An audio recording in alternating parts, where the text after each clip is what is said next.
Okay, now we start our exercise 3.7. Question number 1.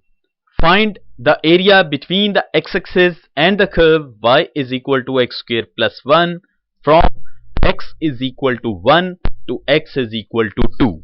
जी अभी हमने previous slide में बात की थी कि सिर्फ स्टेटमेंट में आपको क्वेश्चन दे दिया गया होगा जो हम एक्सरसाइज 3.6 में क्वेश्चन गिवन थे इंटीग्रल की फॉर्म में। अब आपको वर्ड्स में लिख दिया कि उसने एरिया फाइंड करें और हम ये आर्टिकल में डिस्कस कर चुके हैं कि area above the x axis and below the curve is actually definite integral from some limit, जैसा कि इस क्वेश्चन में दिया गया है x इज इक्वल टू 1 से x इज इक्वल टू 2 तक एरिया फाइंड करें।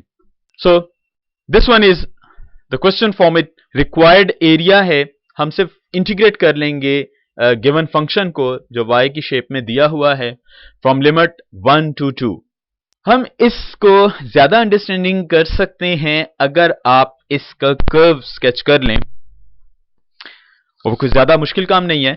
हम 1 पर यहां पर x की जगह 1 लगाएं तो आपके पास y की वैल्यू आ जाएगी, 2 लगाएं तो वैल्यू आ जाएगी और ये आपकी एंड पॉइंट्स होंगे। आप इस पर इसके दरमियान में बिहेवियर चेक कर सकते हैं कि ये अबव द एक्स एक्सिस बन रहा है या बिलो द एक्स एक्सिस बन रहा है 1 और 2 के दरमियान। तो हम यहां पर 2 या 3 वैल्यूज दे दें, लेट से 1.2, 1.4, 1.6, इस तरह आप ये 2 या 3 वैल्यूज इस x में पुट करें तो आप इजीली इसका ग्राफ स्केच कर सकते हैं। This is actually the graph. अब ये जस्ट बेटर अंडरस्टैंडिंग के लिए यहां पर सॉफ्टवेयर के जरिए बनाया गया है, लेकिन आप इसको खुद से बहुत इजीली कंस्ट्रक्ट कर सकते हैं।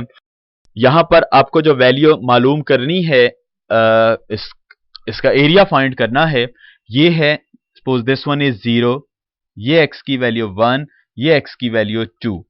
अब 1 पर आपको वैल्यू मिल रही है फंक्शन की यहां पर और 2 पर वैल्यू मिल रही है यहां पर। तो अब इसका जो एरिया कवर हो रहा है below the curve and above the x axis which is this one is required area. This is the required area जो हमने फाइंड करना है। अभी हम आर्टिकल में बात कर रहे थे कि अगर अबव द एक्स एक्सिस होगा तो पॉजिटिव वैल्यू रहेगी, बिलो द एक्स एक्सिस होगा तो नेगेटिव वैल्यू आएगी। आप ये सारा इस तरह का अगर ना भी कंस्ट्रक्ट कर सकें ग्राफ, तो हम सिर्फ ये एक छोटा सा टेबल बना लें। ये आप कई जगह पर ग्राफ फिजिक्स में भी करते होंगे, चैप्टर नंबर 5 में भी हमने कुछ ग्राफ डिस्कस किया कि अगर आप ये x की वैल्यूज हैं, ये y which is x square plus 1, तो अगर आप इस वैल्यू से कुछ प्रीवियस वैल्यू जैसे 0 है वो दे दीजिए या सिर्फ 1 से स्टार्ट कर दें, तो 1 पर वैल्यू मिलेगी y की, वो वैल्यू यहां पुट कीजिए x की जगह पर, 1 + 1 is 2।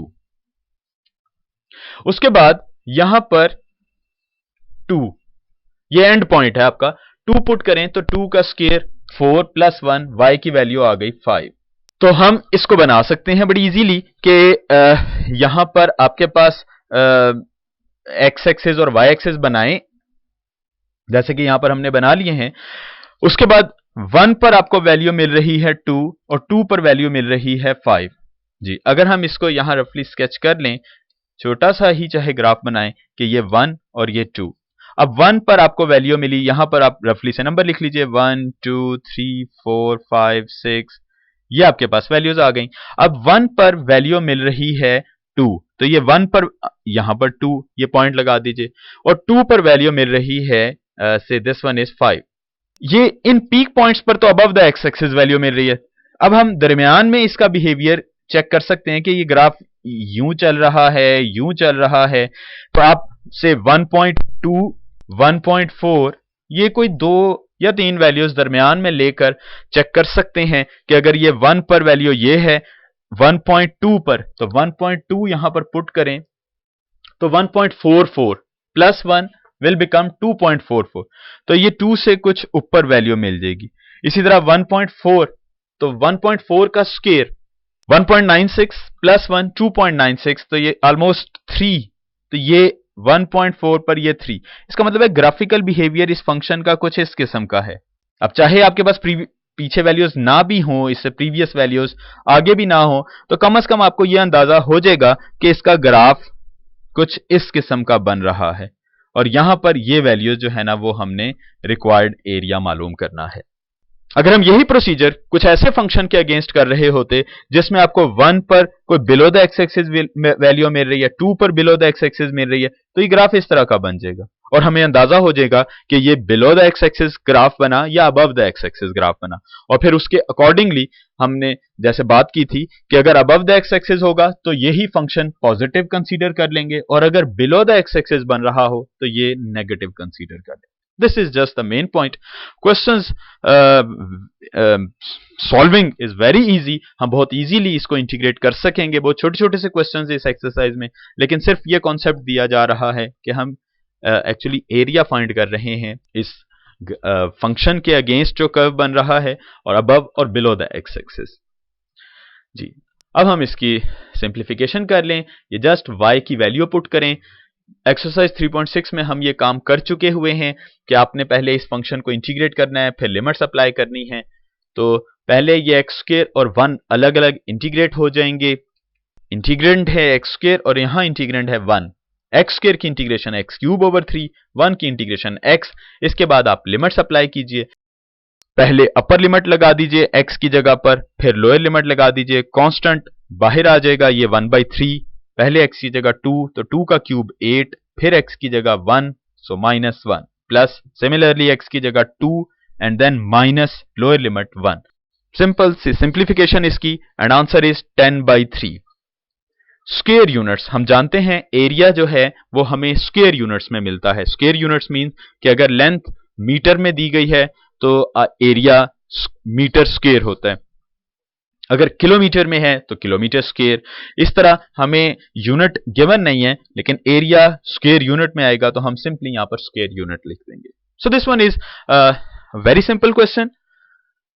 Integration point of view से समझने के लिए यहां मैंने आपको एक्सप्लेन कर दिया है कि हमारे पास फंक्शन दिया गया होगा, लिमिट्स दी गई होंगी, कुछ क्वेश्चंस में लिमिट्स नहीं होंगी। वो जब आएगा क्वेश्चन फिर हम डिस्कस करेंगे कि लिमिट्स कैसे फाइंड करनी है। तो बेसिक टारगेट यही कि ये दो वैल्यूज हमारे पास होनी चाहिए कि कहां से कहां तक हमने इंटीग्रेट करना है इस फंक्शन को, और इसका area above the x axis बन रहा है या बिलो द एक्स एक्सिस बन रहा है। ये तमाम क्वेश्चंस में हमने ग्राफ बना दिए हैं। This one is computer generated, लेकिन ये मैंने एक्सप्लेन किया कि आप बहुत इजीली खुद से बना सकते हैं। ये पीक पॉइंट्स पर वैल्यूज ले लीजिए, उसके बाद दरमियान में कोई 1 या 2 टाइम के मुताबिक अगर 1 भी ले लें तो आपको अंदाजा हो जाएगा कि ये अबव जा रहा है या कैसे मूव कर रहा है ये ग्राफ। तो 1-2 वैल्यूज लीजिए, यहां वैल्यूज पुट करें और ये ग्राफ आप बना लें। चाहे ये टेबल ना भी बनाएं आप सिर्फ ये एक्स एक्सिस वाई एक्सिस बनाइए जरा स्केल की मदद से, ताकि जरा खूबसूरत किस्म का ग्राफ नजर आ जाए। फिर ये वैल्यूज ले लीजिए, ये scale X axis Y axis decide हुए, और उसके बाद हम फिर वैल्यूज पुट करके एरिया मालूम कर सकते हैं कि ये किस किस्म का एरिया बन रहा होगा इसमें।